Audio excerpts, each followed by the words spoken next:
बारे में पूरी जानकारी देने वाला हूँ कि कैसे आप बहुत कम बजट में बहुत सस्ते में पूरे मनाली को घूम सकते हैं। आप देश के चाहे किसी भी कोने में रहते हो, ये वीडियो आपके बेहद काम आएगी क्योंकि A to Z information cover करूंगा मैं इस वीडियो में मनाली के बारे में, और बहुत कम बजट और बहुत सस्ते में बेहद शानदार ट्रिप रहेगी आपकी मनाली की अगर आप ये वीडियो एंड तक देख लेते हैं तो। वीडियो शुरू करने से पहले एक छोटी सी रिक्वेस्ट और करना चाहूँगा, अगर ऐसे ही एंटरटेनिंग और इंफॉर्मेटिव वीडियोस देखते रहना चाहते हैं तो चैनल को सब्सक्राइब करें, साथ में बेल आइकन दबाने के बाद और नोटिफिकेशन पर क्लिक करें। आपको ऐसे ही informative videos MS blogger YouTube channel पर हमेशा मिलती रहेंगी। वीडियो पसंद आए तो लाइक और शेयर जरूर करना। तो सबसे पहले बात करते हैं कि आप मनाली पहुँच कैसे सकते हैं। मनाली पहुँचने के मैं 5 तरीके आपको बताता हूँ। पहला है फ्लाइट।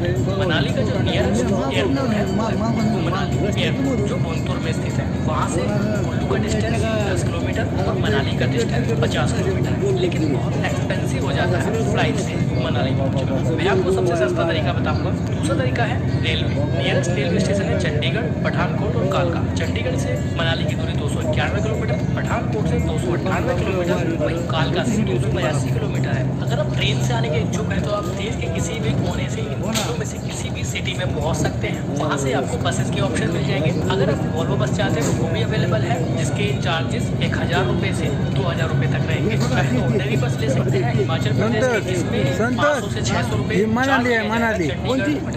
कालका से मनाली तक का। ये भी एक बेस्ट ऑप्शन रहता है अगर आप सस्ती यात्रा करना चाहते हैं। तीसरा एक तरीका है कि आप अपनी बाइक, कार या टैक्सी लेकर काफी ज्यादा खर्चा हो जाता है। अगर आप अपनी बाइक, कार या टैक्सी लेकर आते हैं तो मनाली में एंट्री करने से पहले आपको ग्रीन टैक्स देना होगा। अगर आप बाइक लेकर आते हैं तो आपको 100 रुपये ग्रीन टैक्स देना होगा। अगर आप 5 सीटर कार लेकर आते हैं तो 200 रुपये का ग्रीन टैक्स देना होगा। इससे ज़्यादा बड़ी कार लाते हैं तो 300 रुपये ग्रीन टैक्स पे करना होगा। वहीं बसेस और टेम्पो ट्रैवलर 500 रुपये ग्रीन टैक्स पे करने के बाद ही आपको एंट्री मिलेगी मनाली में। चौथा तरीका है कि आप किसी ट्रैवल एजेंट के थ्रू अपने टूर को बुक कर लीजिए, वो भी एक तरीका है मनाली को एक्सप्लोर करने का। पांचवा और सबसे बेस्ट तरीका है बस। बसेस में आपको ऑप्शन मिल जाते हैं कि आप वॉल्वो से चले जाएं, सेमी वॉल्वो ले लें या फिर ऑर्डिनरी बस। वॉल्वो बस की किराए की बात करता हूँ तो 1400 रुपये से लेकर 2450-2500 तक का टिकट बनता है वॉल्वो बस में, जो काफ़ी ज़्यादा कॉस्टली हो सकता है। मैं आपको एक तरीका बताता हूँ कि आप ऑर्डिनरी बस से भी मनाली जा सकते हैं। दिल्ली से मैं दिल्ली से भी ऑर्डिनरी बस चलती है चंडीगढ़ से। ऑर्डिनरी बस और वॉल्वो बस में अंतर सिर्फ AC का और नॉन AC का होता है। सीट्स थोड़ी सी ऑर्डिनरी बस में और सेमी वॉल्वो बस में डिफरेंट होती है, लेकिन किराया भी बहुत कम होता है। मात्र 600 से 700 रुपये का किराया लगता है दिल्ली से मनाली का ऑर्डिनरी बस में। अगर आपको सबसे सस्ता तरीका जानना है तो वही सबसे सस्ता तरीका है। इसकी बुकिंग आप ऑनलाइन भी कर सकते हैं, ऑफलाइन भी ले सकते हैं। ऑनलाइन बुक करने के लिए आप HRTCHP की वेबसाइट online-hrtchp.com पर जाकर ऑनलाइन टिकट बुक कर सकते हैं और अपनी सीट को रिजर्व कर सकते हैं। तो ये था तरीका मनाली पहुंचने का।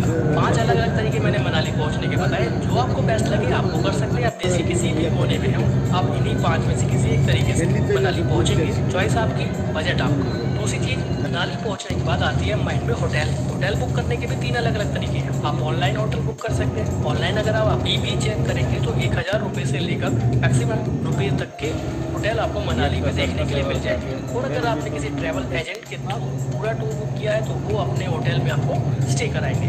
तीसरा और सबसे बेस्ट ऑप्शन है कि आप ऑन द स्पॉट होटल को बुक करिए। देखिए, अगर आप इंडियन हैं, हिंदुस्तानी हैं, तो आपके अंदर एक क्वालिटी तो जरूर होगी बार्गेनिंग करने की, और बार्गेनिंग करना सबसे बेस्ट है मनाली जैसे शहर के अंदर। आप होटल्स में भी बार्गेनिंग कर सकते हैं। जी हाँ, आपको मात्र 500 रुपये में मनाली में बहुत शानदार रूम मिल सकता है अगर आपके अंदर थोड़ी बार्गेनिंग करना और सर्च करने का टैलेंट है तो। माल रोड के आसपास बहुत सारे होटल्स हैं। उन होटल्स में प्राइस बहुत ज़्यादा नहीं है, वहाँ आपको 500 रुपये में भी बहुत शानदार रूम मिल सकता है। ऑनलाइन जिस रूम की चार्जेस आपको 1000-1500 देने होते हैं, वही आपको ऑन द स्पॉट 500 रुपये में भी मिल सकता है, पर डिपेंड करता है सीज़न पर। अगर आप ऑफ सीज़न में जाते हैं जैसे जुलाई से लेकर अक्टूबर तक, तो आपके पास ऑप्शन है कि आप on the spot he hotel book कर लीजिए। बट अगर आप पीक सीजन में जा रहे हैं तो बेस्ट है कि आप ऑनलाइन होटल बुक करें। ऑनलाइन होटल बुक करते वक्त हम भूल जाते हैं कि वहाँ से मेन रोड यानी मेन माल रोड की दूरी कितनी है। कभी कभी बहुत ज़्यादा डिस्टेंस पे हमारा होटल होता है और हमें लोकल साइट्स को विजिट करने में काफ़ी प्रॉब्लम होती है। ऑन द स्पॉट अगर हम बुक करते हैं तो ये सब चीज़ें हम ईजिली देख सकते हैं। दो तरीका मैं आपको बता रहा हूँ, ये बेस्ट है। ऑफ सीजन में अगर जाते हैं तो ऑन द स्पॉट वहीं से होटल बुक कर सकते हैं। सवाल उठता है कि कितने दिन का टूर बनाएं, ये भी एक अहम सवाल है। मेरे हिसाब से, मेरे एक्सपीरियंस के हिसाब से 2 दिन 2 रात सफिशिएंट है मनाली की। कोशिश करें कि मनाली आप अर्ली मॉर्निंग पहुंच जाए ताकि वो दिन आपका काउंट हो जाए, आप लोकल साइट्स विजिट कर सकते हैं। 2 रात रुके, 2 दिन रुके, आप पूरा मनाली कवर कर लेंगे। चलिए, अब मनाली पहुंच गए, होटल बुक कर लिया, अब बात आती है लोकल साइट्स को विजिट करने की। और वहाँ पर कितना खर्च करेंगे, कैसे उसको एक्सप्लोर करेंगे। सबसे सस्ते तरीके मैं बताऊंगा आपको मनाली को घूमने का। जिस दिन आप मनाली पहुंचेंगे, आप चाहें तो उस दिन वहाँ की लोकल जो आसपास की साइट्स हैं उनको विजिट कर सकते हैं, जैसे Hadimba Devi temple, club house, Manu temple, Vashisht temple. अगर आप इसके लिए टैक्सी वालों से बात करते हैं तो 1200 रुपये चार्ज करेंगे और इन सभी साइट्स को आपको घुमा लाएंगे। बट मेरा मानना है कि आप इसमें पैसा इन्वेस्ट ना करें, क्योंकि ये सभी जगह मनाली में बेहद पास में स्थित है। आप चाहें तो पैदल भी इन सब साइट्स को कवर कर सकते हैं। 4 से 5 किलोमीटर आपको पैदल चलना होगा और आप सारी साइट्स विजिट कर सकते हैं। एक छोटा सा सर्किट पूरा करना होगा। माल रोड से आगे की तरफ लेफ्ट हैंड से जो रास्ता जाता है वहाँ से जाइए, हडिम्बा देवी टेम्पल को कवर कीजिए, डुंगरी वन विहार भी वहीं पे मौजूद है और नीचे उतर के क्लब हाउस और मनु टेम्पल करके वापस माल रोड तक आ सकते हैं। 4 से 5 किलोमीटर आपको पैदल चलना होगा और आपकी सारी साइट्स विजिट हो जाएंगी और आप 1200 रुपये बचा सकते हैं। तो मेरा एक्सपीरियंस ये कहता है कि जब हम मनाली घूमने जाते हैं तो थोड़ा पैदल ट्रैक भी करना चाहिए, वहाँ की माहौल को एंजॉय करना चाहिए, वहाँ की लोकल साइट्स को एंजॉय करना चाहिए। और पूरा जो 4 से 5 किलोमीटर आपको पैदल चलना होगा, इसमें आप ओल्ड मनाली भी देखेंगे, वहाँ के ऊंचे देवदार के पेड़ों के जंगल भी देखने को मिलेंगे। तो मेरा मानना है कि पैदल भी इसको कर सकते हैं और पैसे बचा सकते हैं। हडिम्बा देवी टेम्पल में कोई एंट्री टिकट नहीं लगता है। डुंगरी वन विहार में एंट्री टिकट लिया जाता है। 8 साल से छोटे बच्चों के लिए 5 रुपये का और एडल्ट के लिए 10 रुपये का चार्ज लिया जाता है। बच्चों के लिए और बड़ों के लिए सभी के लिए बहुत अच्छी जगह आप एंजॉय कर सकते हैं। उसके बाद अगर आप क्लब हाउस आते हैं तो क्लब हाउस में एंट्री टिकट 25 रुपये है एडल्ट की और 10 साल से छोटे बच्चों के लिए 10 रुपये की एंट्री टिकट है। क्लब हाउस में आप एडवेंचर एक्टिविटी भी कर सकते हैं। इंडोर एक्टिविटी और आउटडोर दोनों ही एक्टिविटी आप कर सकते हैं, जैसे zip line, boating, river crossing, snowball, बहुत सारे एक्टिविटी क्लब हाउस में ही होती है। आप डे 1 में सब चीज़ों को कवर कर सकते हैं। अगर आप मनाली आते हैं तो मेरा एक्सपीरियंस ये कहता है कि क्लब हाउस जरूर जाइएगा, तब आपकी ट्रिप आप अच्छे से एंजॉय कर पाएंगे। ये सारी साइड्स आप पैदल ही कवर कर सकते हैं, आपको किसी भी तरह के ट्रांसपोर्ट पर पैसा खर्च करने की जरूरत ही नहीं है।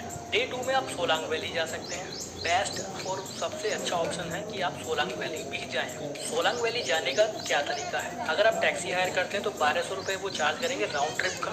अगर ऑटो बुक करते हैं तो 600 रुपये राउंड ट्रिप का चार्ज करते हैं। टैक्सी में ज़्यादा लोग आ जाते हैं, ऑटो में मात्र 3 ही लोग आएंगे। आप चाहे तो बाइक भी हायर कर सकते हैं। 500 रुपये से लेकर 1500 रुपये तक की बाइक पर डे की रेंट उनसे जा सकते हैं। मात्र 20 रुपये का टिकट लगता है। सोलांग वैली आपको वो ड्रॉप कर देंगे। चॉइस आपकी, बजट आपका जो अच्छा लगे वो बुक कर दीजिए और उसी से चले जाइए। लेकिन एक ऑप्शन आपको मिलता है, ऑटो से जाते वक्त आप सोलांग वैली के साथ साथ वशिष्ठ टेम्पल भी कवर कर सकते हैं। ऑटो वाले को आपको 100 रुपये एक्स्ट्रा देने होंगे, वो 600 प्लस 100 700 रुपये में आपको Solang valley plus Vashishtha temple भी कवर करा देगा। सोलांग वैली जाते वक्त रास्ते में ही एक अलग रास्ता है जो वशिष्ठ गाँव तक जाता है। वशिष्ठ गाँव में ही वशिष्ठ टेम्पल और राम टेम्पल है, वहाँ पर गर्म पानी के कुंड भी हैं, आप उन मंदिर में भी दर्शन कर सकते हैं। चलिए बात करते हैं सोलांग वैली की। सोलांग वैली की दूरी मनाली से 14 किलोमीटर है। बहुत अच्छा रोड बना हुआ है, आप बाइक से भी जा सकते हैं। आप अपनी कार लेकर आए हैं या अपनी बाइक खुद लेकर आए हैं तो उससे भी जा सकते हैं। बहुत सारी एडवेंचर एक्टिविटी सोलांग वैली में होती हैं। अगर आप अपनी गाड़ी,